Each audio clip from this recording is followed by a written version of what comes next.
Hello friends, I am Welshie and welcome to Theory Pop.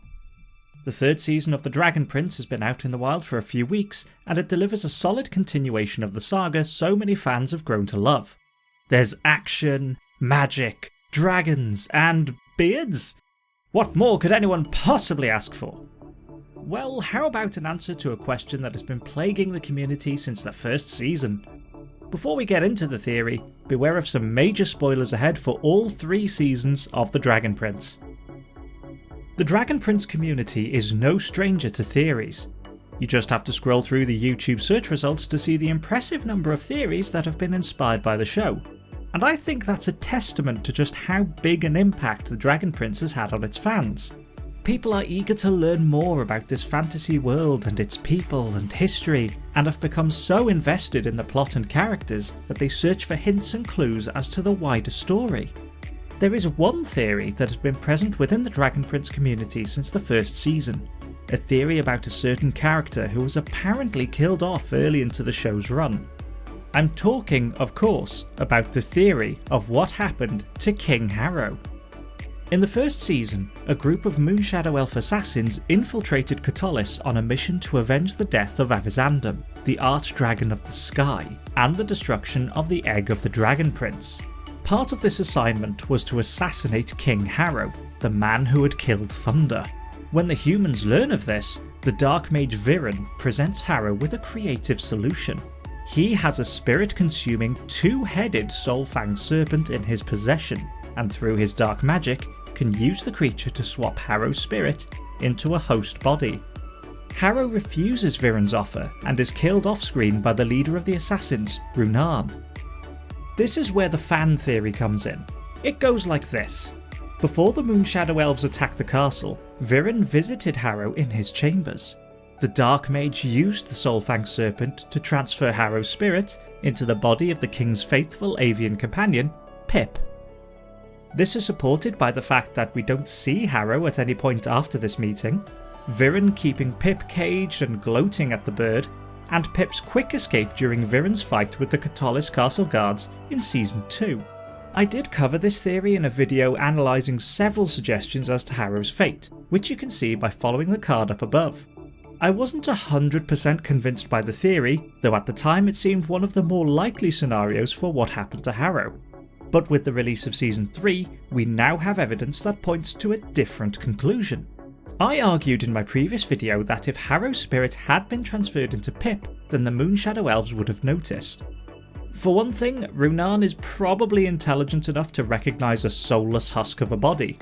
Moonshadow Elves are aware of what happens to creatures that a Soulfang serpent bites, so Runan would likely be able to recognise a husk version of Harrow's body and know something was amiss.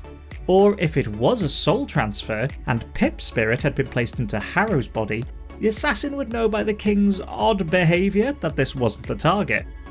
But even if Runan hadn't noticed something was wrong with Harrow before slaying him, or if Viren had done some dark magic ritual to hide the fact in some way, there is still the matter of Elven magic to contend with. The Moonshadow Elves treat the act of assassination with a certain reverence. As Runan says, when they take a life, they do not do so lightly. To that end, the assassins have a certain ritual that binds themselves to the task ahead. A ribbon, magically infused and bound by an oath to each Moonshadow Elf that partakes in the ceremony, seals itself around a limb of the assassin and remains in place until the life they have sworn to end has been snuffed out. The binding will only be released upon the death of the target. Except for Zim releasing the binding that was intended for Ezran's life, but that's an exceptional circumstance. The point is, the magic the Moonshadow Elves use is tied to the life and death of their quarry. It's powerful stuff. Once Harrow dies, the binding on Runan's arm, and the one on Rayla's wrist, turns red and falls away, signifying the death of the king. Supporters of the Harrow is Pip theory argue that the soul swap somehow tricked the binding, and the death of Harrow's body was enough to release it. I don't agree with this. The Moonshadow Elves would have encountered all sorts of tricks and deceptions from targets trying to avoid their fates. They come from Xadia, a land totally steeped in magic. Their bindings must have counters to magical fake deaths, otherwise that's a huge flaw in the ritual process. And now we have definitive proof that their magic can indeed tell the difference. It is revealed in the Season 3 episode Ghost that, before the squad of assassins left for Katolis, Runarn's husband Ithari completed a long-standing Moonshadow Elf tradition with them. When Moonshadow Elves leave on a mission, Ithari magically enchants a flower for each of them. These flowers are placed into a pool, each one topped with a magical light tied to the life force of one of the elves. If the flower sinks, that elf has died. Of the elves that went to Katolis, only Rayla's remained afloat, leading Ithari and the others of her village to assume she had betrayed them or abandoned the mission. In the post-credits images from Season 1, we see Ithari, long before he was introduced in the show, mourning at the pool as one of the flowers sinks below the water, indicating Runarn had perished. However, we know what really happened, and that Runarn was actually sealed away into a coin by Viren. He is, in some way, still alive. His image in the coin moves and appears to be aware of his current situation. Even if his body is dead, his spirit is still active, though it is trapped within an object. And the enchanted flowers can tell the difference. We are shown an underwater shot of the pool, with the flowers of the other assassins from Runarn's group sunk right to the bottom of the pond. But Runarn's is suspended in the water, below the surface, but with the light still glowing faintly. His body is gone, but the spirit still lives. Rayla describes the enchantment on the flowers to Callum. As long as the assassin lives and breathes, the flower floats. Runarn may have stopped breathing, but his spirit is still technically alive. If the flowers react in this way to a person being stuck in this limbo-like state between life and death, then it's entirely reasonable to assume that the assassin's bindings would work in a similar manner. The binding turns blood red and falls away once the target is killed, which is what we see happen on screen. If Harrow's spirit was inhabiting another creature, then the bindings should have behaved differently, in a manner the Moonshadow Elves would recognise as being out of the ordinary. They may have turned red but remained bound to the elf, or fallen away but retained their original colouring.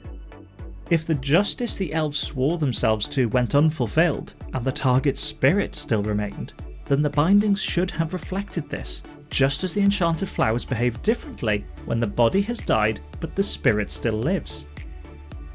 Runarn may not have had time to react to any abnormality present in the bindings, caught as he was by Soren and Claudia immediately after the assassination of the king, but Rayla certainly would have noticed. This may have been her first mission, but she had been trained in the ways of the assassins for years. Runarn even said she was one of their best. She would know what to expect from the binding once the mission was complete, so anything off about it would have stuck out to her. When the binding fell away, she was absolutely certain Harrow had died.